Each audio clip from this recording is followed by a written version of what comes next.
Seja muito bem-vindo, muito bem-vinda, meus nobres colegas, a mais um episódio.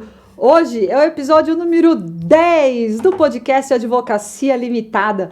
Aqui é um canal em que nós, advogados, debatemos e conversamos sobre as dificuldades, as superações, as limitações, a verdade da advocacia.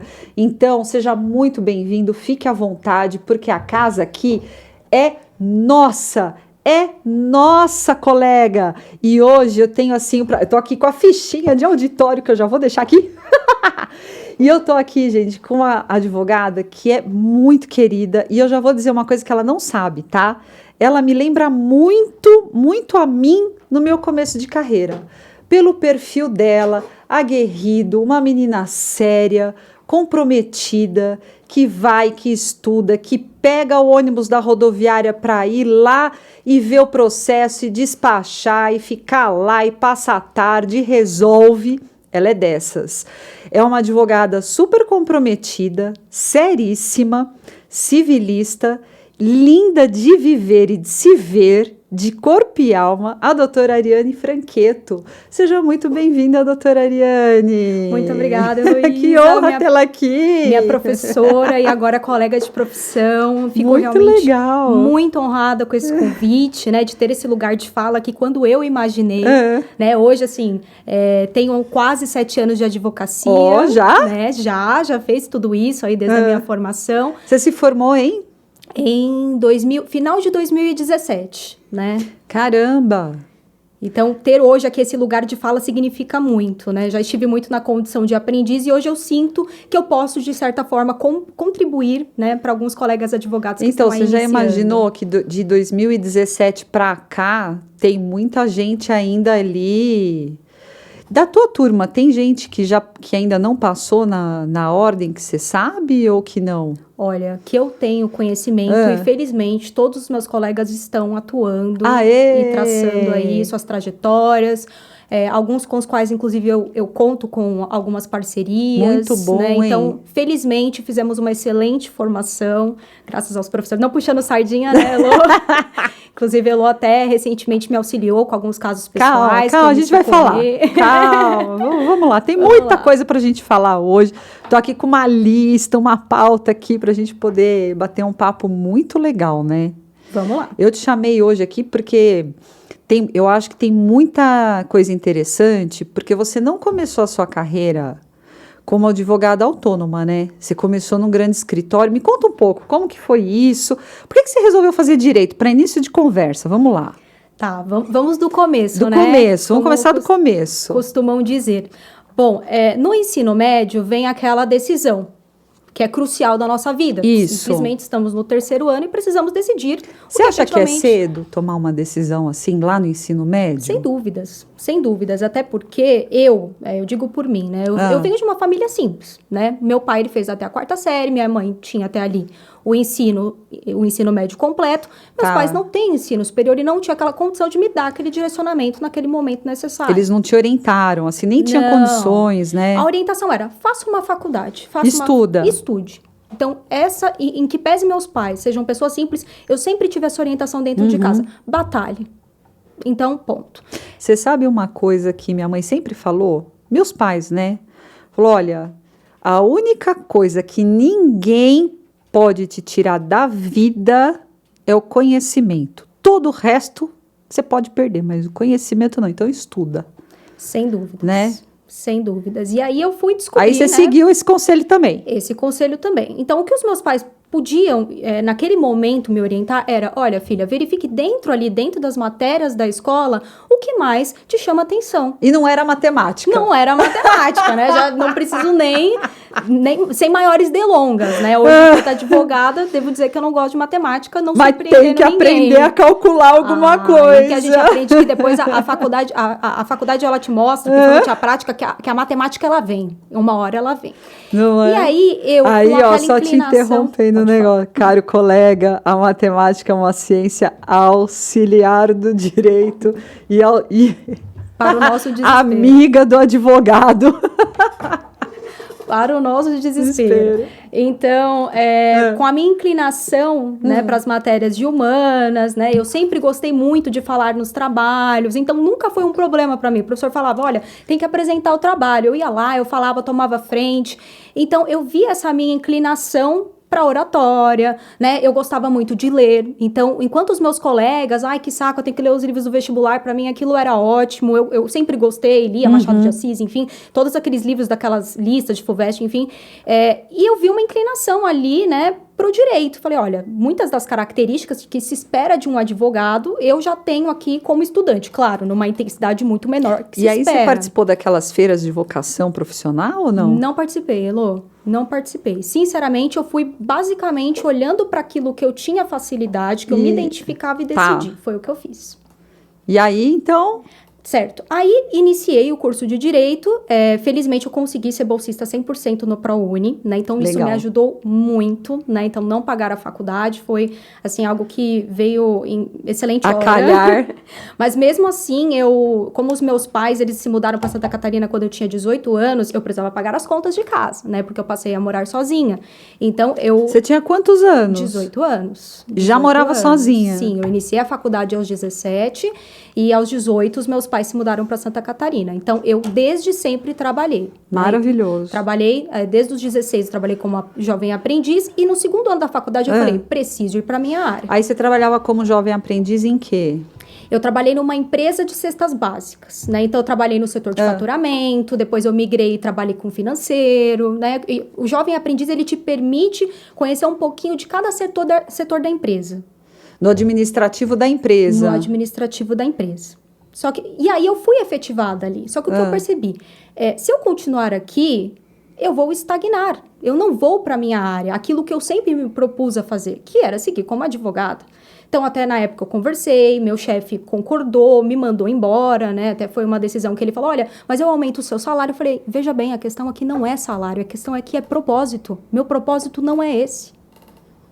Verdade.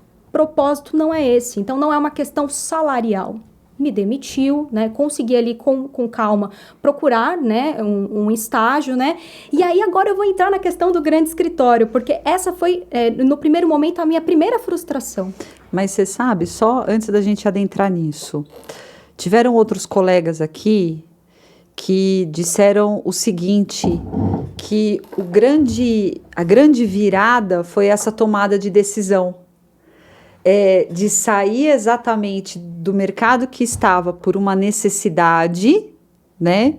Porque quer queira, quer não, você tem um trabalho formal, você tem o seu salário, o seu chefe falou, eu te pago um salário a mais aí no seu caso, né? Caramba, você precisa daquele trabalho para pagar suas contas, você está aqui sozinha, né? Você não tinha retaguarda. E aí, como que você faz essa tomada de decisão, né? Então, os colegas que estiveram aqui sentados nessa cadeira, que tomaram essa decisão e disseram isso aqui, nenhum deles se arrependeu. E eu também não. Aí. E eu digo que eu também não me arrependi. E a minha pequena frustração nesse início aí de estudante e tudo mais foi justamente o grande escritório de advocacia. Tá. Eu me imaginava numa grande estrutura. Tipo série Suits. Exatamente, né? Super, né? Essas questões de seriado, me imaginava ali, né? Representando grandes bancas. Então, era a minha visão, era aquela. Só que veio a primeira decepção quando eu comecei a mandar vários currículos e nenhum desses escritórios me chamava como estagiária. Nenhum deles. Tá. E aí, E por que não te chamavam? O que você achava que era? Olha, sinceramente... Aqui é para falar a verdade. Então, eu sei, doa quem doer, né? Mas a verdade aqui é para falar a verdade. Lamentavelmente, estes escritórios têm algumas políticas voltadas a analisar nomes de faculdade. O que no mínimo... lamentável, não há uma outra denominação que não lamentável, porque nós temos excelentes profissionais que certamente esses escritórios estão perdendo, tá? Eu não tô falando só de mim, não. Eu tô falando de N outras pessoas e profissionais que eu conheço. Então, eu sinto que houve, sim, esse preconceito e eu não fui chamada. Mas que bom, que bom. Eu fui chamada por escritórios pequenos, então eu tive muita experiências valiosíssimas, que eu só percebi depois, quando eu saí de um grande escritório que eu fui contratada. Tá. Eu vou chegar lá, o problema é que eu sou ansiosa, Lô, vamos, a gente chega lá. Mas, bom, eu comecei a trabalhar, então, eu passei pela área trabalhista, passei pela área previdenciária, atuei com cível, e algo muito legal dessa experiência do escritório de advocacia pequeno, que nenhum escritório grande vai te mostrar, é que você não é um número. Então, o cliente vai saber seu nome, você vai atender o cliente junto com o advogado, você vai verificar como se faz uma procuração, um contrato, você vai entender a precificação já a partir dali. Você tá ali junto, né? Tá junto, tá acompanhando o caso do início ao fim. Isso a gente não vê nos grandes escritórios. Porque a organização é diferente. No escritório pequeno, é tudo junto e misturado, né? O pequeno, tá todo mundo ali. Você está do lado do advogado, que é o dono, que é o sócio, é o associado. Você está ali, vai na sala de reunião, você vê ele atendendo o cliente no telefone, você ajuda a fazer uma petição, você vai com ele despachar. Você está ali no dia a dia, né? No grande, é tudo muito seccionado, porque realmente é diferente a organização, né? É a organização fordiana. Uma linha de produção. É uma linha de produção mesmo, né? Então, aí você vai se especializar, por exemplo, em só fazer o protocolo X.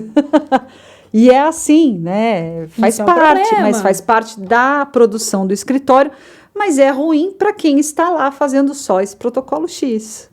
Sim. E aí? Aí, fiquei nestes escritórios menores, né? Claro, com essa frustração ainda, poxa, um escritório renomado não quer me contratar, mas eu quero, enfim. Me formei, felizmente passei na UAB na primeira oportunidade, o que pra mim foi muito bom. Então, já na faculdade me esforcei o máximo que eu pude já pra tirar isso da frente. Tá. Logrei êxito. E aí vem mais uma decepção, né? Porque o advogado, quando ele se forma, né? Ele pensa que os problemas estão resolvidos, mas não, eles só começam. Eles só começam. E aí vem mais uma rasteira na vida, que é o quê? O advogado associado, que eu aposto que todo mundo que sentou aqui falou também. O quê? O advogado associado, né? Que tem o advogado CLT, mas o advogado associado, ele é peculiar. Isso por quê? Fui contratada por um escritório um pouco maior, né? Não era ainda um desses de grande renome que nós temos aqui no Brasil. Era um médio. Era um médio e... benefício nenhum, né? Aquele salário daquele tamanhozinho, que a gente já sabe. É o famoso assim, ó. Você é empregado, mas não é. Isso, exatamente. Você tem salário, mas não é salário. Você tem ajuda de custo que eu chamo de vale transporte, ou vice-versa. Mas não é. Não é. Entendeu? Você tá no contrato social, mas não é sócio. Não decide. Né? Então, é só para aquilo que me convém. Exatamente. Então, não foi diferente comigo, de todas as pessoas que iniciam. Então, eu também passei por isso. Foram 6 meses e eu percebi, eu falei, não é isso que eu quero. Não, e eu ainda tinha esperança de trabalhar num grande escritório. Comecei a intensificar. E por que você tinha essa esperança? Na minha cabeça, essa era a minha essência. Trabalhar num grande escritório. Desenvolver ali, ser uma gerente jurídica dentro de um escritório de uma área específica. Na minha cabeça, o que funcionaria para mim seria aquilo. Né? Então, a gente via todo o glamour dos grandes escritórios, pensava que era uma vida... glamurosa. Era isso que eu esperava, né? Até a gente perceber que é tudo muito diferente no bastidor. O colega que está aqui assistindo esse podcast, está assistindo esse vídeo, já te caiu a ficha que a advocacia não é glamurosa? Se não caiu a ficha, quando que vai cair? Não é? Eu sinto lhe Quando dizer... que te caiu a ficha que a advocacia não é glamurosa? Nossa, eu acho que já na faculdade, Na faculdade, quando eu tinha que arrastar o meu carrinho até o fórum carregando um monte de processo. Não, conta assim, qual foi o marco? Vamos lá. O marco, aquele que eu falei, você falou assim, nossa, não é. O auge. Que você falou, deu ruim. Olha... Eu acho que essa primeira experiência mesmo, porque quando eu comecei a trabalhar efetivamente como advogada, era ali que deveria ocorrer o glamour e não ocorreu. Então, como advogada associada, eu não tinha hora para entrar nem para sair. Eu via a minha conta no final do mês, não sobrava dinheiro. Não tinha perspectiva de crescimento, isso já era escancarado para todo mundo. Eu via pessoas ao meu lado que estavam naquele escritório há 5, 6, 7 anos, estavam na mesma posição. Então, foi ali que eu falei, não, algo de errado não está certo. Né? E aí eu intensifiquei o envio de currículos, né? Eu falei, não, isso não pode ficar assim. Comecei a mandar currículos, até que um dia a minha vida mudou. Por quê? Recebi uma convocação para participar de um processo seletivo de um renomadíssimo escritório de advocacia no Brasil. Aí eu falei, pronto. De um dos maiores, a gente não pode falar nome. Não podemos falar nome. É um dos maiores.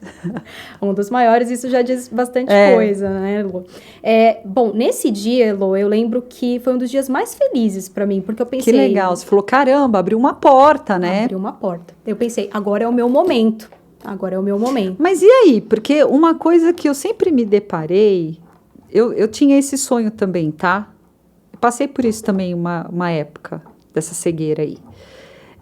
Você tem inglês? E aí? Te cobravam isso também? Cobravam, o segundo idioma? Sim, e o que você fez? Inglês. Você tinha o segundo idioma? Isso porque... Quer dizer, você tem, né? Porque a gente não perde. Exatamente. Não, eles cobram bastante, pós-graduação. Na época, assim que eu saí da faculdade, eu sempre corri muito atrás. Isso eu acho que eu já deixei claro, você mesmo já disse. Então, eu já entrei numa pós-graduação. Eu terminei a faculdade, eu iniciei a minha pós em processo civil. Tá? Então, eu já tinha algo a oferecer e eles já buscavam isso, um profissional que já estivesse cursando a pós-graduação. O inglês, enquanto eu estava no ensino médio, eu fiz o inglês por 4 anos e meio. Então, não era uma vaga que necessitava do inglês fluente, mas dentro dos parâmetros ali, eu atendia, mas era uma exigência. Então, esses grandes escritórios, eles E você usou? Não, sinceramente. Então, mas por que pede se a pessoa não vai usar? Só para, sendo bem clara, nós trabalhamos com alguns clientes que algumas conversas vinham em inglês, mas o inglês oral, né, que é aquele do vamos ver, nunca foi necessário, mas... Alguma coisinha ou outra já vi. Sim. Tá bom. Exatamente, mas é sempre uma exigência, né? Inglês fluente, espanhol diferencial, alemão, né? Enfim. Daqui a pouco vai pedir aramaico, mandarim.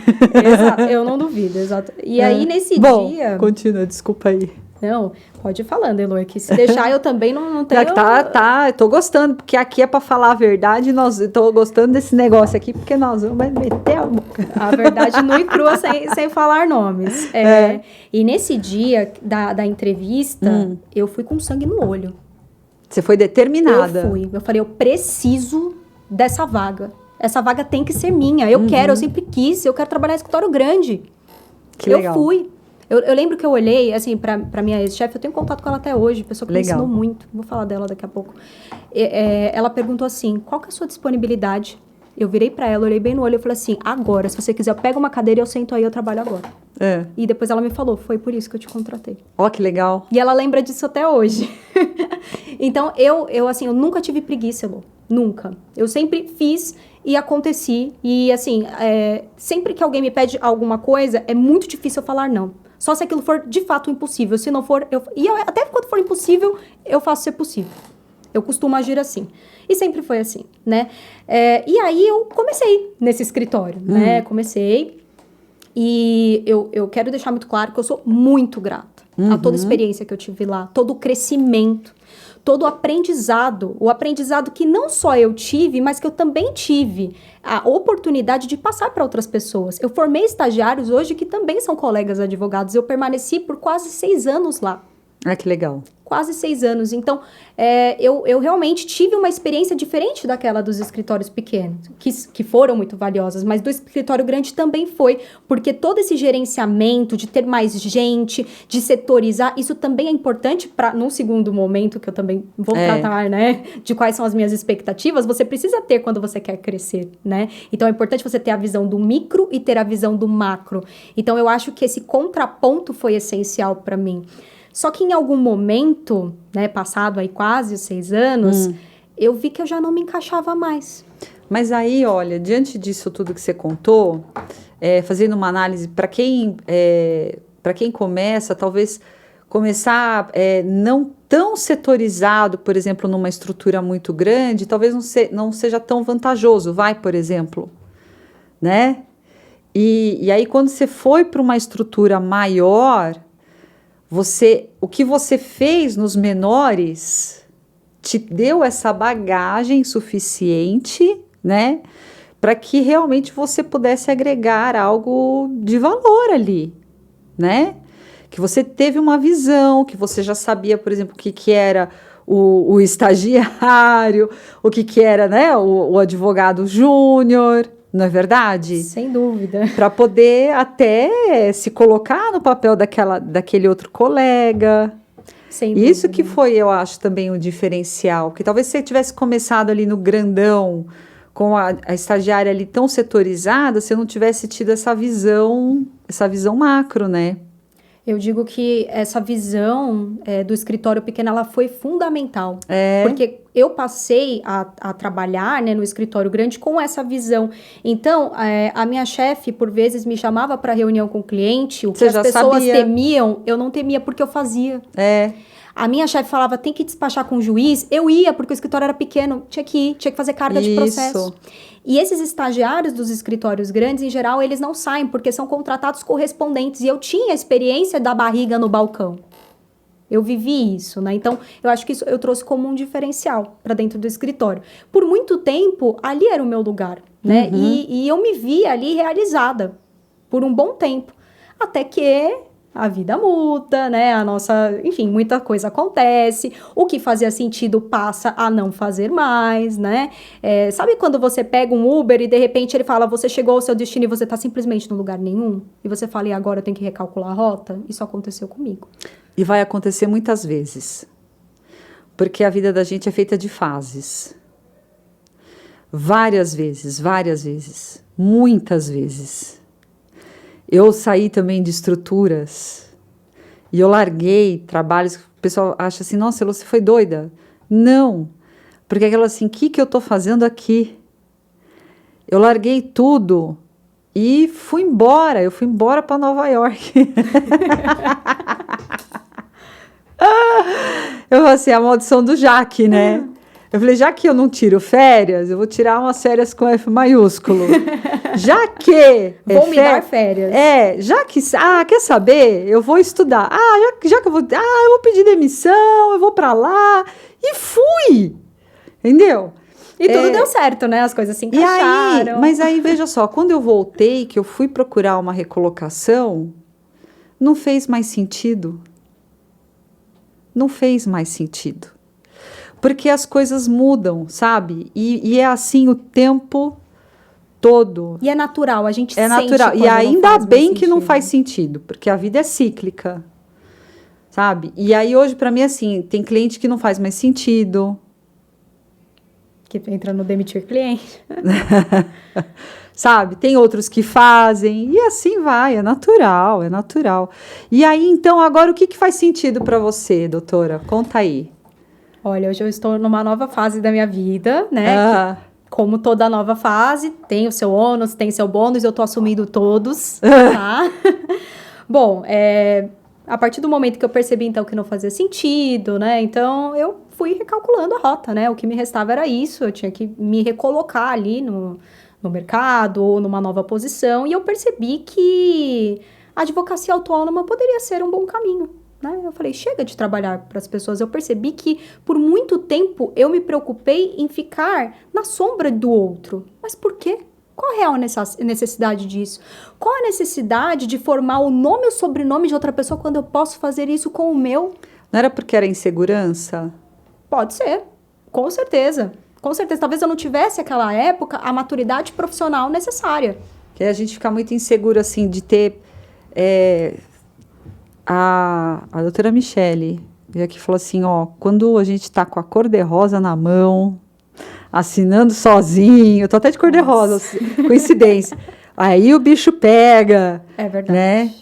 Então, quando você tem, não importa, ou a retaguarda, quando você é estagiário, ou quando você tá dentro de uma estrutura, né, que te dá aquela segurança. Pode ser também, né? Sem dúvida. Eu acho que é um conjunto de coisas.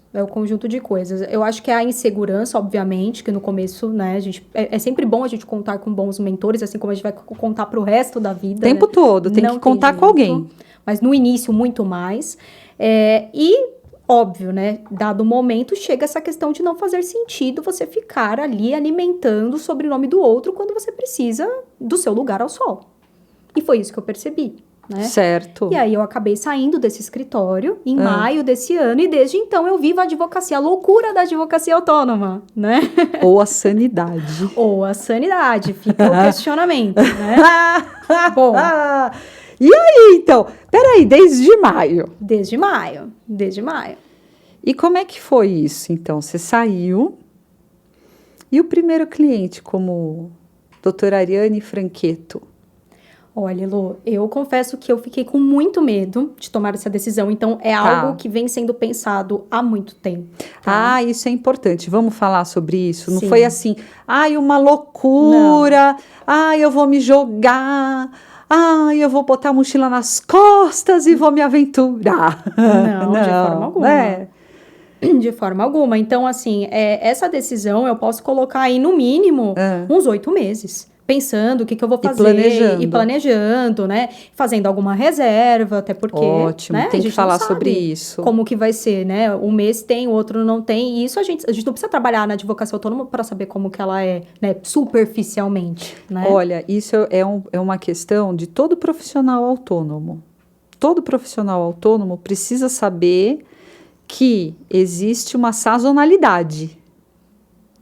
Existe, é inerente, tá? Existem alguns modelos de advocacia, existem alguns modelos de prestação de serviço que a gente faz, por exemplo, uma consultoria mensal, né? Tem, mas existe uma sazonalidade.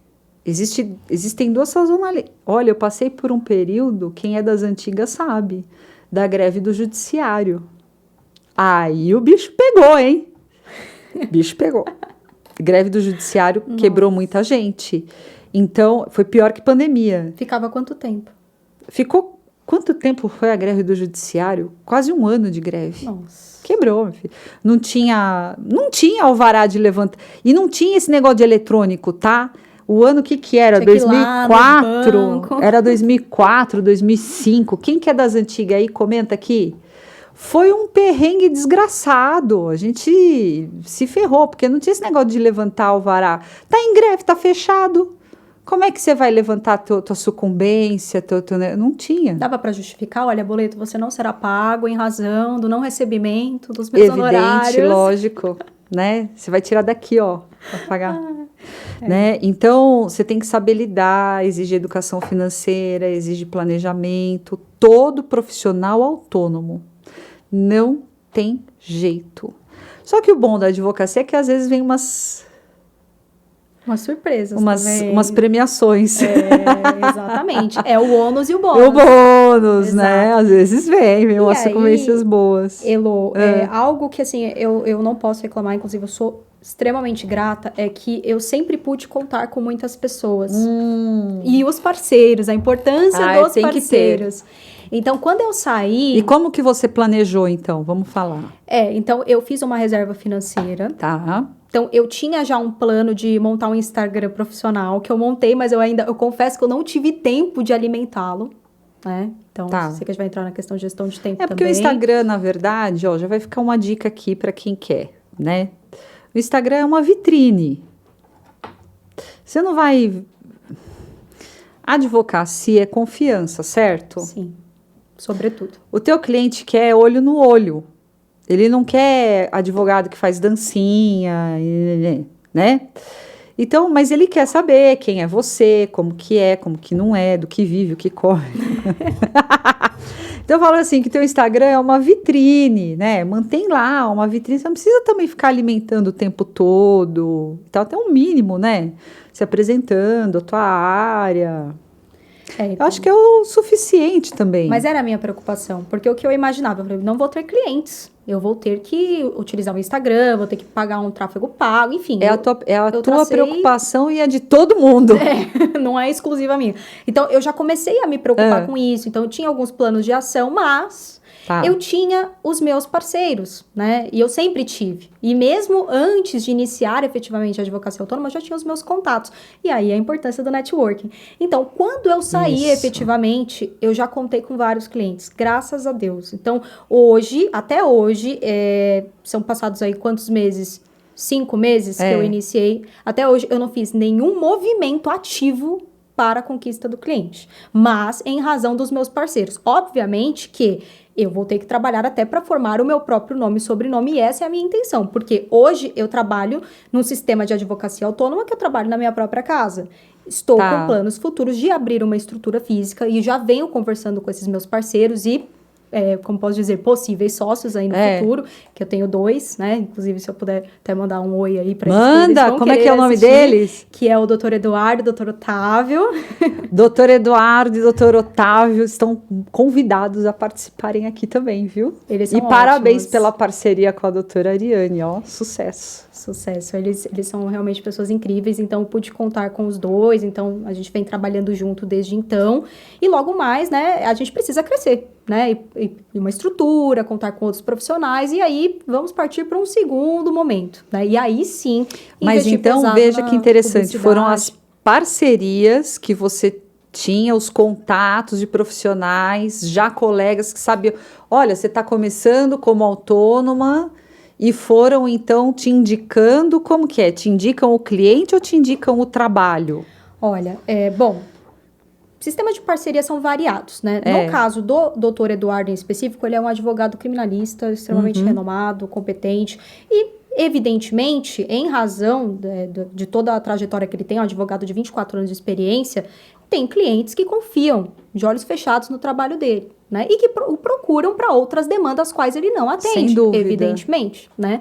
E aí, se tratando de demandas cíveis, ele conta comigo. Ele falou, tem a doutora Ariane que atua no cível. Exatamente, né? Então, como ele confia no meu trabalho, ele acaba me indicando. Já o doutor Otávio também trabalha na parte cível, só que cível é um mundo, né? A gente sabe que o cível ele é extremamente vasto, a gente tem aí diversas vertentes, então a gente consegue aí, num sistema colaborativo, digamos assim, tratar todas as causas, né? Então, tudo que vem para ele, né, ele não consegue dar vazão justamente em razão do volume. Então, ele conta comigo hoje. Certo. E eu também conto com a doutora Ariane, tá? Pois pode contar sempre. Estarei sempre disponível. Como eu disse, é muito difícil eu falar não. Estou sempre disponível. Até o impossível torna Cuidado. possível. Cuidado com esse negócio de não falar não. Vamos com calma. Né? E... Então, na verdade, são os profissionais que já sabem e fazem essa parceria com você. Exatamente.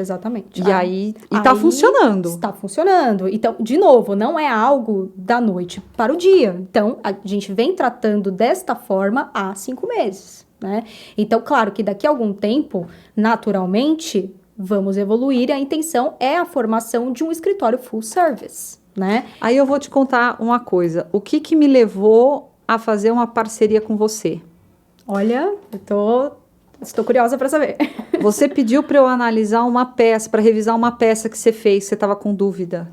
Sim. Ali eu vi a qualidade do seu trabalho. Obrigada, Elô, fiquei realmente... Entendeu? Eu falei, contente. caramba, olha aí, a menina preocupada, foi lá e pesquisou, não fez copia e cola, se preocupou, escreveu caprichado, sabe? Um caso que não é de alta complexidade. Não é. Se ela se preocupou com uma coisa simples, né? É porque você tem realmente o dom da advocacia, entendeu? Fico muito honrada. E aí, no dia do caso que a gente está fazendo, eu falei, Ariane, você vai lá despachar? Vou. Você falou para mim, eu tô na rodoviária. Eu falei, não acredito. Eu falei, a menina pegou o busão na rodoviária. Eu juro por Deus que eu já fiz isso, que eu já fui de trem, eu já fui de busão. Tamo junto. Não importa. É das minhas. Não importa. É isso aí. Porque, Elô, você pediu pra eu ir, eu fui. Não interessa como. Como, onde. Você pediu pra eu ir, eu fui. Eu fui, despachei. É isso. Não tem que ficar criando empecilhos. Quem quer, faz. Quem quer, faz. É isso. Entendeu? É muito simples. Né? Porque eu acho que para outras coisas mais simples, viagens, as pessoas não vão viajar? Fazem o impossível, festas. Então, por que o trabalho seria diferente? Exatamente. Então, a gente tem até essa discussão, né, da geração, não sei se até me permite até um parênteses. Fala. Né? Eu nasci em 1995. Há uma controvérsia... Gente, foi o ano que eu tava entrando na faculdade. Que aula! Ô, Miguelzinho, que ano que você entrou? Que ano você nasceu? 2005. 2005? Meu Deus! Me conta seus pais. Você pode trabalhar? Pode, gente. Como assim? Ele tem 20 anos, 19. Quem nasceu em 2005 tem tudo isso? Mas eu achei Teve que você tinha, 2005. tipo, 14. Ai, vamos continuar aqui, porque tá batendo uma depressão já. Ah, então. É. Enfim, existe uma controvérsia aí, se quem nasceu em 95 estaria para a geração Z ou milênio. Né? E eu me identifico muito mais com os milênios, sinceramente. Tá? Então, ainda que eu esteja ali no meio do caminho, eu tô muito mais com os milênios. Os milênios... Me explica isso aí, que eu tô por fora. É o seguinte, os milênios, eles são aquela geração, fazem parte daquela geração que os pais ensinaram, olha, trabalha e estuda, que você precisa garantir um bom emprego, certo? Tá. E já a geração Z, ela vem numa... falando já do Miguel, a geração Z, né, Miguel? Ela vem já no sentido de qualidade de vida, que é muito importante também. Também, certo? sem dúvida. Mas a gente sabe que hoje o comportamento da geração Z vem sim causando algum desconforto no mundo corporativo.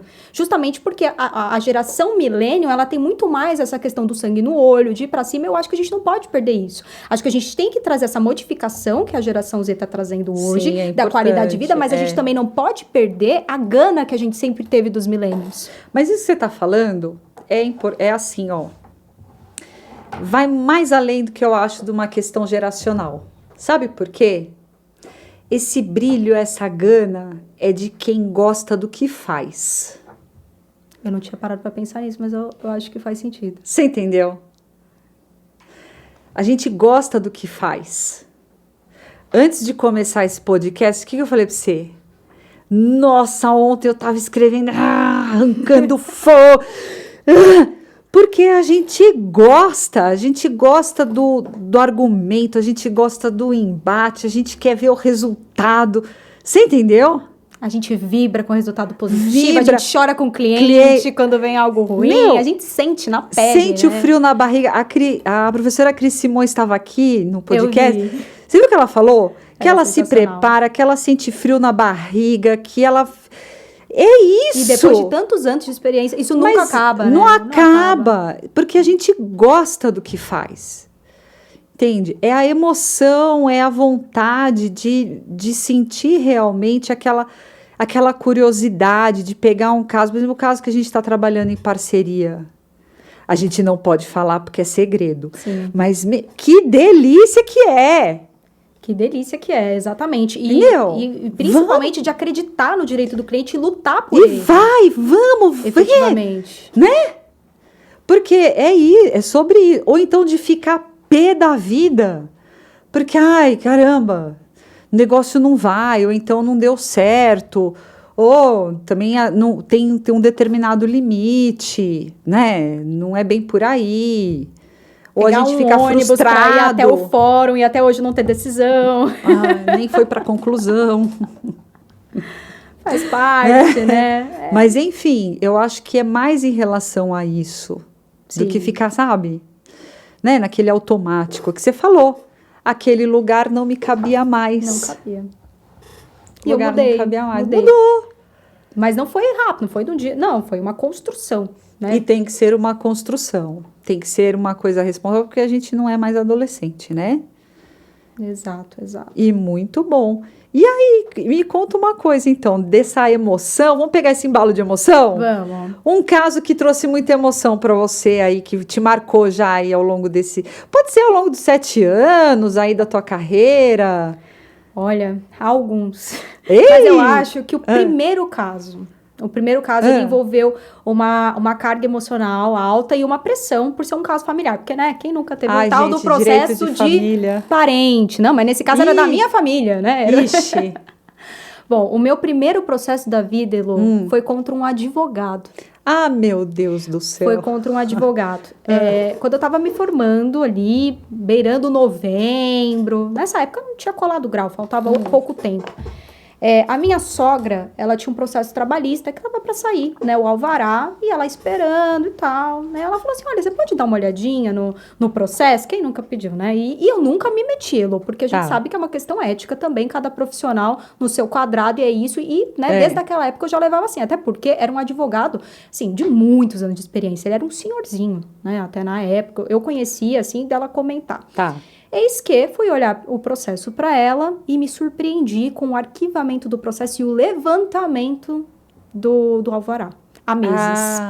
Há, tipo, uns 5 meses. E eu fiquei, assim, sem chão. Falei, e ele não tinha repassado o valor para ela? Ele falava, eu tô recorrendo. Mas eu achava tudo aquilo muito estranho. Eu falei, é muito estranho porque, ainda que estivesse recorrido, o incontroverso já poderia ter sido liberado. Eu falei, então, o Lé não bate com o CREA aí. Tá.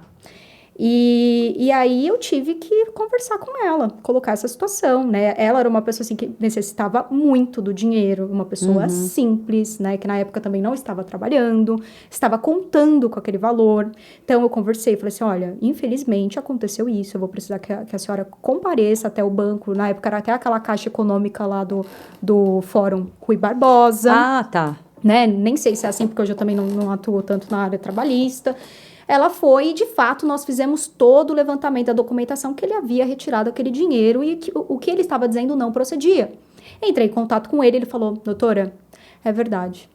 Eu gastei o dinheiro, eu vou devolver. Tá. Mas, assim, não tinha nenhuma previsão de devolução. Devo, não nego, pago quando puder. Pago quando puder. E aí me vi diante daquela situação e eu era tudo que ela tinha naquele momento. Ela pensou, ela se segurou em mim, tipo, me ajuda, pelo amor de Deus, eu preciso desse dinheiro, né? E eu tava ali, e assim, no meu papel de advogada, mas também de nora, né? De auxiliá-la naquele momento. E pensa, com toda aquela insegurança, eu lidando com um advogado que a OAB era, sei lá, 50 mil. Meu Deus do céu. E eu com a minha OAB 405, 754. E eu, na época, eu fiz, aí tive que esperar colar grau para fazer a ação indenizatória. Antes disso, eu fiz a petição. Você não fez no juizado? Eu fiz no juizado. Tá. Mas eu queria assinar como advogado. Ah, certo. Eu queria entrar como advogado. Então, o que eu fiz? Eu preparei a representação na OAB, eu fiz o pedido de instauração de inquérito por apropriação indébita, aguardei a liberação da minha carteira da OAB e ingressei com a ação indenizatória em face do sujeito, né? E depois, passado alguns meses, deu tudo certo, né? Graças a Deus, a gente conseguiu fechar um acordo. Inclusive, na audiência, ele pediu para falar com ela. Ele falou assim, será que eu poderia falar com a senhora Rosana, que é a minha sogra? Aí eu falei para ela, olha, a senhora quer falar com ele? Aí ela ficou meio assim, falou, pode falar. Ele pediu desculpas. Ele falou assim, olha, quero pedir desculpas a todo o mal que eu fiz à senhora e à sua família. E tudo se resolveu, ele pagou. No fim das contas, até que, né? Foi tudo resolvido, mas assim, foi meu primeiro processo, me marcou muito, porque, não é um caso complexo, mas tinha uma carga emocional muito grande, então a minha família estava envolvida, era uma pessoa que precisava, era um outro advogado, pensa, uma recém-formada, né, em tese. Mexendo com outro advogado. Com outro advogado extremamente experiente, então... Mas ele não foi, ele teve uma postura um pouco mais humilde, ele ficou na dele, ele não tinha nem como se justificar, a verdade era essa, né, ele ia justificar como? A gente tinha todas as provas, eu gravei a ligação com ele, então tinha a confissão dele, eu armei a cama pra ele, assim, toda... então, não tinha nem argumentos, digamos assim.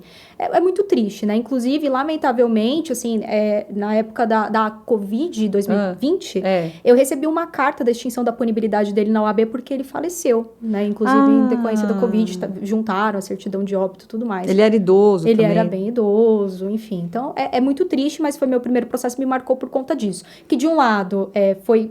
difícil para uma pessoa que estava iniciando a carreira e de outro, fiquei muito feliz por ter conseguido ajudar a minha sogra naquele momento que ela tão precisava, né, e enfim, foi muito gratificante. Aí tua sogra também é Deus no céu e a doutora Ariane na terra, né? Eu já aposentei ela. A doutora Ariane resolve tudo. Eu aposentei a minha sogra, já fiz outros trabalhos para ela, graças a Deus, assim, eu sou uma referência, assim, na minha família, então as pessoas me procuram bastante. Você é a única advogada da família, então? Olha, que pergunta legal. Sou a única da área do direito da minha família. Não tem ninguém, eu não tive padrinho, não tive ninguém pra me dar a mão, é só... Tem nenhum primo, nada ali? Não, eu tenho um tio, só pra não mentir, eu tenho um tio que trabalha no Ministério Público, tá. Mas ele trabalha como técnico. Ah, tá. Só. Mas da área jurídica, alguém que tenha efetivamente feito direito, não, ninguém. E aí vem muita gente da família, como que você lida com isso daí? Olha, é um pouco complicado, assim, sendo... Aqui é pra falar a verdade, né? É, pra falar a verdade. Então, pra falar a verdade, gente, por favor, é domingo, não fala no almoço de domingo. A gente também advogado também é gente. Por favor. Não, brincadeiras à parte, assim, claro que, assim, sendo a nossa família, é gratificante auxiliar e, né, evidentemente, eu também nem acho justo que, sendo uma área que eu atuo, eu lavar as minhas mãos. Então, eu sempre estou disponível, assim, até porque eu sempre tive todo o suporte da minha família para absolutamente tudo. E eu seria totalmente ingrata se eu não reconhecesse. Só peço que no domingo não. Mas, de resto, pode contar comigo. Nossa, Ariane, tá vendo? Ela é muito especial mesmo, né? Não, eu só advogo o seguinte, se for meu pai, minha mãe, minha irmã e o Edu. O resto, lamento. Só. Que são as pessoas que estão também nisso que você falou, que me deram suporte e tal, né? Que a gente tem gratidão, né? É, lógico, que depois quem vem de longe querer tirar vantagem, aí também não, né? Também não, e tem, né? E já te aconteceu, assim, de vir uma pessoa, aquele amigo, falar, dá uma olhadinha, um contratinho, um negocinho de gaveta, faz, né, dá um favor, como que você lida com isso? Muitas vezes, incontáveis vezes. E aí? Nossa, Elô, olha... Como que é aquele ditado? Faz o que eu digo, não faz o que eu faço? Eu sou boba. Sinceramente, eu costumo responder, eu tiro dúvidas, se eu não sei, eu pesquiso. Então, eu confesso que é algo que eu venho me policiando. Antes, eu digamos assim, eu perdia muito mais tempo com isso, quando eu sabia que deveria dali vir uma consulta, tá? Mas hoje, eu ainda faço, só que com menor intensidade. Tá? Então, acho que a gente tem que saber separar as coisas. A gente tem que deixar claro para aquele que nos procura que aquele é o nosso ganha-pão, né? Que a gente trabalha. E ainda que a gente não tenha um produto, que eu acho que... qual é o raciocínio que a pessoa faz? Mas não é esse copo aqui, por exemplo, que ela vai ter que me dar. É um conhecimento, mas o conhecimento, ele também tem o valor, porque ele implica o tempo que foi aplicado para se adquirir e o tempo que você vai ter também para estudar aquele caso concreto. E isso a pessoa não entende. Então, por isso que ela acha que é só uma dúvida, que é só um contrato, que é só isso, que é só aquilo. Né? Então, isso eu venho me policiando, deixando cada vez mais claro para mim mesmo, mas eu confesso que nem sempre foi assim e eu ainda respondo dúvida. E nos lugares, assim, me conta uma coisa, você já vestiu aquela que assim, uma vez advogado para sempre, né? Para sempre. Para sempre. Essa semana eu tô acompanhando minha mãe em umas situações aí de rotina e aí me trazem uns negócios para assinar. Não adianta, gente. Sabe aqueles formulários médicos? Aí eu saio riscando tudo. Aquele de adesão? Eu saio riscando tudo. Porque é o seguinte, o médico... Aí vem, né, umas declarações, uns termos, eu falo, peraí... É o médico que tá lá, é ele que é responsável, a pessoa tá dopada, é ele que tá fazendo, é ele que tá... E aí eu já vou... Porque minha mãe, né? Minha mãe, calma, filha, eu tô calma, mãe. Nossa. Porque eu sou dessas, né? Você já se vestiu, assim, de advogada no seu cotidiano? Já. Você já teve alguma coisa pra você, assim, alguma demanda tua que você já fez ou ainda não? Olha, minha mesmo, não. Espero não ter, tá? Eu consegui contornar. Porque eu lembro, assim, de um caso específico, a gente foi era uma espécie de bar, um barzinho, assim, e tinha uma fila imensa pra entrar, e era aniversário da minha cunhada, e minha sogra, sempre a sogra. Essa sogra tá dando o que falar, hein? A fila enorme, e a minha sogra, ela é idosa, ela tem prioridade por lei. E não queriam conceder prioridade pra ela. Pergunta se eu já não fui lá e saquei a vermelha, né? Falei, olha aqui, ó, escuta aqui, é lei, né? Então, o que eu lembro de situação cotidiana foi essa. Na verdade, eu tive uma demanda, assim. Olha aí, tá vendo? Só uma, de consumidor. Eu adquiri um pacote de passagem aérea de uma empresa aí, né, um tanto quanto conhecida, também não quero citar nomes, né, mas muitas pessoas também sofreram golpes. Aquela que É uma dessas mais famosas. Recuperação judicial aí? Não, a outra. Ah, tá. Que tá ativa, inclusive, ainda. Aí eu tive que processar e eu consegui uma liminar para conseguir viajar. Só foi essa demanda mesmo, minha. Tá. Só. Por enquanto, Por só. enquanto, eu espero que seja só essa, né? Claro que, né, às vezes tem os inconvenientes, pessoas às vezes que te representam na OAB sem motivo, né?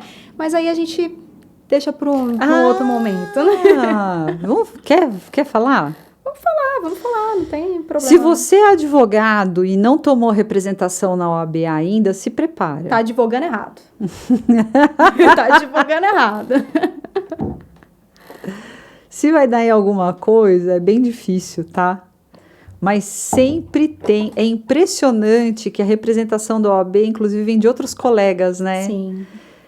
Eu acho que uma coisa que... Não sei se você ainda se deparou, mas que aqui foi um pouco de unanimidade, que o pessoal falou, que os colegas disseram, é impressionante como a gente apanha. Você já apanhou? Você já apanhou de juiz? Você já apanhou de outro colega? Conta aí um pouquinho, vai. Ninguém gosta de advogado, né? Aquela máxima é muito verdadeira, né? O advogado da outra parte não gosta de você, o cliente não gosta de você, o juiz não gosta de você. Então, a gente tá com todo mundo, mas não tá com ninguém ao mesmo tempo. Exatamente. Né? Essa é a sensação. Bom, eu já passei, sim, algumas situações. Claro que a gente sempre tem que agir com ética, né? Transparência, urbanidade acima de tudo. Né? Então, já houve uma situação específica de uma audiência de conciliação, tá? Isso enquanto eu trabalhava para esse renomado escritório, em que o caso era totalmente absurdo. E eu lembro que eu fui realmente muito combativa na audiência de conciliação. Eu já falei umas verdades lá, né? E eu não sei se era um correspondente que estava do outro lado, que ele não sabia muito bem o que estava acontecendo. Acabou que o cliente dele renunciou o direito. E aí, passado algumas horas, ligaram para o sócio da área do escritório que eu trabalhava, falando que ia me representar na OAB, porque eu era muito combativa. Mas como é que é isso? Muito combativa numa audiência de conciliação e que era um absurdo o que eu fiz, que eu estimulei o cliente a renunciar. Então, assim, são coisas que a gente se depara fazendo o nosso próprio trabalho, que por vezes já é árduo e ainda assim a gente tem que se precaver, né, se municiar do outro lado, porque a gente tem pessoas que vão utilizar de coisas que a gente faz dentro da legalidade para nos atacar, né? Então, essa foi uma das situações, né? E sem contar nos casos de direito de família, né? Eu sou extremamente atuante aí na parte do direito de família, eu sou civilista, né? E eu tenho uma forte inclinação para o direito de família, que eu realmente gosto bastante. E eu percebo que há uma nítida confusão ali entre o que se discute no processo e a pessoa do advogado. Total. Então, eu também. Você já recebeu ameaça? Já recebi ameaça, representação na OAB, ameaça das mais variadas formas, desde processo até questões mais delicadas, né? E como que a gente lida, né? Fazendo o nosso trabalho. Isso porque aquela frase, ela não é à toa, porque a advocacia, ela não é profissão para covardes, ela não é mesmo. É isso aí. Ela não é mesmo. É isso aí, doutora Ariane! Então, faz parte, né, Elô? Eu acho que, de novo, é o ônus e o bônus da nossa profissão. É isso mesmo. Não tem muito o que ser dito. É isso mesmo, porque é o seguinte, a gente só apanha. Mas a gente bate também. É por isso que a gente bate. É isso. É por isso que a gente vai. Essa semana eu me deparei, esse negócio do advogado querer brigar com o advogado, eu acho um absurdo. Porque a gente está numa mesma situação, a gente está no mesmo balaio, né? Então, eu estava negociando uma situação extrajudicial, né? Aí a advogada se inflamou, eu falei, doutora, calma, não é pessoal, o problema é das clientes, não é nosso. Ai, doutora, tem razão. Aí a gente começou a conversar, voltamos, né, com a urbanidade. Aí ela falou, nossa, doutora, você é muito gente boa. Eu falei, tá vendo como que é? Eu falei, porque a gente apanha de todos os lados, não pode, a gente tem que ter essa parceria. Lógico, tratar com a seriedade, com a urbanidade que a coisa merece, né? Visar os interesses do nosso cliente, mas do cliente, calma, mas calma, né? Lá, respira um pouco, né? Então, recentemente, eu posso acrescentar mais uma informação aí? Lógico que tá bom. De falar os causos, né? Tá interessante. Essa semana também eu tive que fazer uma réplica, né? E a parte juntou um monte de documentos lá na contestação. Fui verificar também que ela juntou um vídeo no qual havia uma ligação que eu havia feito para ela pra gente tratar uma proposta de acordo. Então, tudo bem, não achei muito ético, mas eu falei, tranquilo, com isso eu consigo lidar. Até que, dentro desse vídeo, o que nós tínhamos? No início do vídeo, ela estava conversando com a mãe dela ao telefone, uma pessoa que estava ao lado, tinha a nossa ligação e ao final ela conversava com essas mesmas pessoas. Antes dela iniciar a ligação, ela me xingou. Não posso falar palavrão aqui, né? Enfim, mas ela falou assim, olha, eu tô esperando essa advogada me ligar. E ela juntou isso ao processo. Então, assim, é lamentável. É óbvio que eu vou ter que tomar as minhas medidas, né? As medidas cabíveis, porque eu me senti totalmente ofendida na minha honra. Enquanto pessoa, enquanto profissional. Aquilo tá no processo. Tô sendo exposta, né? A serventuário de justiça, né, as partes em si, e meu cliente vendo isso, juiz, e, né, é lamentável, é muito triste que um profissional tenha que ter uma conduta como essa, né, quando a gente pode sim se pautar dentro do processo com a legalidade, né, trazer aquilo que é pertinente sem ofender a honra do outro, né, mas não tem muito o que fazer, né, a gente se depara com situações assim. Você sabe que antes eu deixava pra lá, agora eu não deixo também mais não. Não dá. Antes eu deixava pra lá, falava, vai, né? Agora eu também não deixo por menos também não. No mínimo, eu digo que é uma falta de urbanidade, que é uma postura inadequada. No mínimo, eu peço retratação. Exato. Não dá para deixar abaixo uma situação como essa. É lamentável e, de fato, assim, eu fiquei muito triste, assim. Claro, que isso diz muito mais sobre aquele que sobre o outro, faz, né? Do que aquele que recebe, né? Eu vejo nitidamente naquele vídeo que ela juntou que ela tratei com absoluto respeito, né? E não faria diferente, mesmo sabendo o que ela disse hoje, né? Justamente porque a minha conduta foi a forma com a qual eu fui criada, a forma com a qual eu fui formada na academia pelos meus professores, né, para trabalhar com ética e transparência, né, e, sobretudo, com urbanidade aos colegas de trabalho, né, de profissão, enfim, ainda que estejam do lado oposto. Mas a gente, de novo, né, defende os clientes, defende nós mesmos, né, e segue o jogo. Vocês estão vendo que a doutora Ariane não é brincadeira. E aí eu vou fazer aquela pergunta capciosa. E aí, doutora Ariane, a advocacia tá valendo a pena? Elô, vamos voltar ao que a gente tratou aqui. Para quem gosta do que faz, sim. E se você pudesse escolher 3 palavras, então, para advocacia? Bastidor, porque o pessoal fala glamour. Eu vou colocar bastidor. Que legal. Por quê? Bastidor, porque é muito mais o que tá nas entrelinhas do que de fato que tá na linha. Muito interessante. Tá? Então, acho que o principal para mim seria bastidor, porque hoje a gente tem Instagrams mostrando a vida do advogado, que é muito simples, produção de conteúdo, mas o que é relevante, o que garante o direito do cliente é o conhecimento técnico, é o que é levado para o processo, é o bastidor, é o que a gente sofre ali pensando no dia a dia, quando a gente vira à noite pensando no caso do cliente, numa estratégia, é bastidor. Tá. Então, essa seria a primeira palavra, bastidor. Segundo, acho que é uma decorrência, conhecimento. Não adianta, você escolheu ser um profissional do direito, você escolheu ser estudante para todo sempre. Acorda, não tem outra saída, bastidor, conhecimento. E terceiro, acho que empatia. Você tem que saber ouvir seu cliente. Senão você não consegue orientar, você não consegue definir a estratégia. Se você não tiver a capacidade de compreender as relações humanas, você não atua bem, ao meu ver. Bastidor, conhecimento e empatia. Muito bem, muito obrigada, doutora Ariane. E hoje... a gente esqueceu de falar um negócio. O quê? Quando a gente estava... Antes de começar o podcast, você falou assim, eu sou civilista... Mas, Elô, eu acho importante falar um negócio. Tá. Lembrei. Lembrou? Lembrei. Já quer falar? Vamos falar. Então, bora. Vamos falar. Se tem uma pessoa aqui que gosta de falar, essa pessoa sou eu. Então, bora. Bom, hoje, nós temos também algumas mudanças na advocacia. Mas, peraí. antes da doutora Ariane falar, deixa o seu like aqui no vídeo, que não custa nada, tá? Ajuda a gente a divulgar esse podcast, esse vídeo da Advocacia Limitada. Compartilha, comenta, dá o like. Então vamos lá, vai, desculpa aí, Ariane. Imagina, não, é super importante.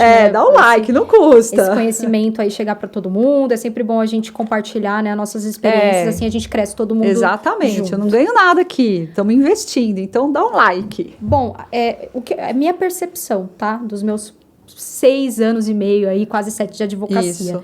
Nós tínhamos antes um movimento no sentido de ser generalista. Então, o advogado ele pegava tudo de tudo e conduzia dessa forma. E hoje a gente tem uma inclinação voltada à atuação nichada.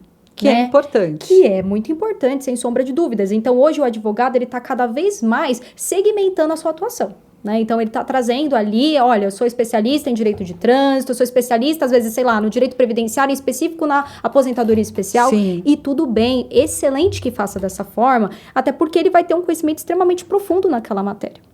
Mas, ainda que nós tenhamos hoje uma atuação nichada, não se pode ignorar que esse profissional, ele tem o contato direto com outras disciplinas, né? Então, vou dar o meu exemplo aqui. Eu tenho uma atuação forte no direito de família. Eu não posso ignorar a participação do societário, da contabilidade, que a gente até tratou esses dias. Então, né, o reconhecimento e dissolução de união estável com partilha de empresa, como que fica se eu não souber o direito societário? Como que fica a questão de contabilidade, né? Então, eu não posso ignorar a questão tributária, né? O ITCMD, como que fica, né? Então, tudo isso são questões que eu posso dizer que eu sou uma advogada que trabalha exclusivamente no direito de família, ignorando que eu tenho outras áreas aqui que precisam trabalhar em conjunto? É que, na verdade, assim, toda a área, na verdade, você tem um conhecimento específico, mas o direito todo, todas as demais áreas, elas orbitam, né, em torno daquele conhecimento específico. Não adianta, por exemplo, você fechar os olhos, né? Por exemplo, no meu caso, eu sou especialista em societário. Eu sou especialista em direito trabalhista? Não. Mas eu sei os conceitos básicos do direito do trabalho. Eu sei o que caracteriza uma relação de trabalho, por exemplo, né? Eu sou especialista profundo, tenho conhecimento profundo, por exemplo, em tributário e impostos indiretos? Não, mas eu sei o que é fato gerador. A gente sabe como que funciona a alíquota, né?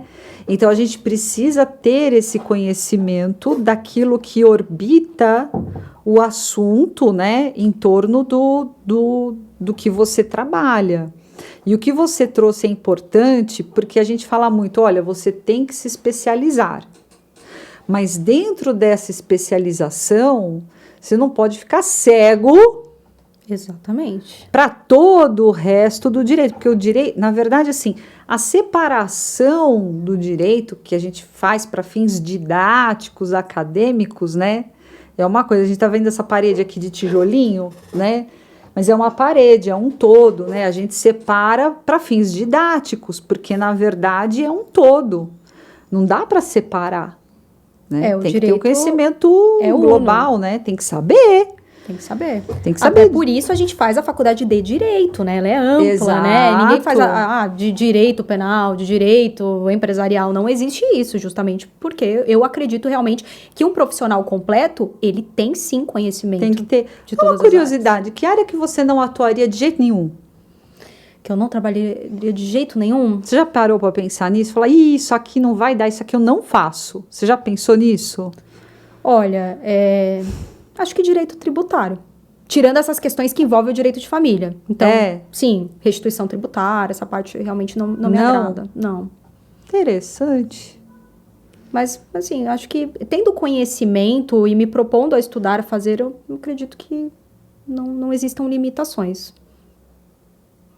Muito bom. Das palavras que você trouxe, você sabe qual que eu mais gostei? Qual? Dos bastidores.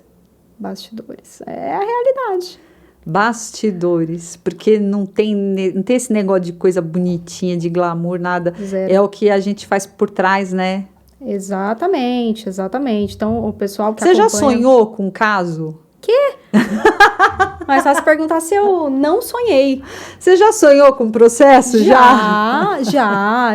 Aquela, né? Dorme que passa, sonha, né? Não, já perdi o sono e já sonhei. Já sonhou? Também. Já pensando. Essa noite mesmo, eu tava pensando em algumas coisas que eu tenho pra fazer hoje. Inclusive, vou sair daqui, vou fazer um embargo de declaração que já tá tudo aqui na minha cabeça. Ó, preciso fazer isso. Você já fez? Acontece com você o seguinte, faz assim, eu tenho um prazo para fazer.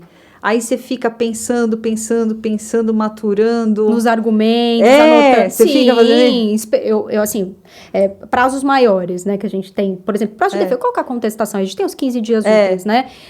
Eu não vou deixar para o último dia do prazo, obviamente, mas eu também não cumpro nos primeiros. Por quê? Demanda muita pesquisa. Então, eu faço muita pesquisa jurisprudencial. Sou aquela pessoa que vai até a página 30 do Jus Brasil. Sou eu. Essa pessoa sou eu. Que pega várias doutrinas. Então, eu sempre comprei muito livro. Para mim, não substitui, né? Então, a gente tem... Isso, e eu acho que isso é até é matéria para talvez um outro podcast. A questão da inteligência artificial, que é muito válida. É legal. Né? Eu confesso que eu não tenho tanto conhecimento. Você usa? Comecei a utilizar, mas o meu conhecimento é muito superficial. Só que, olha, pra mim, nada substitui uma pessoa que tem um conhecimento. É verdade. Nada substitui. Nada. Vai ajudar? Vai. Quem pensa, né, e já tem a sua convicção formada, a capacidade ali de ter o raciocínio jurídico, vai voar com a inteligência artificial. Agora, quem não tem, desculpa, ela não vai te substituir. Não vai. A inteligência artificial não substitui o elemento humano. A empatia. Não substitui. Ninguém gosta de robô. Você gosta de conversar com robô? Não. Também não. Vejo aqueles chats, né, de atendimento. Eu odeio falar com chat. Eu odeio aquela resposta automática de WhatsApp para início de conversa. Entendeu? Então não adianta, né? Sem dúvida. Eu acho que a inteligência artificial tem muitos profissionais serão substituídos do direito. Aqueles que só executam, esse sim. Agora, esse que você está falando, que tem empatia, que sabe atender o cliente. Desenvolver, né, a tese específica para aquele caso. Esse aí não é substituído, não. E a inteligência artificial, ela vem o quê? Para poupar o tempo, para facilitar. Vem para complementar. Vem para complementar. Ferramenta. Para tornar o profissional mais ágil, mais eficiente. Eu acho também. Esse eu é o penso papel. assim também. Muito bem, doutora Ariane! Muito bom. Muito obrigada! Olha... Episódio número 10. Quanto assunto, hein? Muito. 2 pessoas que falam muito. Vai fazer o quê? Vamos ficar aqui, ó, costurando. E você que tá aqui, que gostou, deixa o seu like, compartilha, comenta, conta aqui, vai. Uma experiência bacana sua. E muito obrigada e até o próximo episódio do Advocacia Limitada.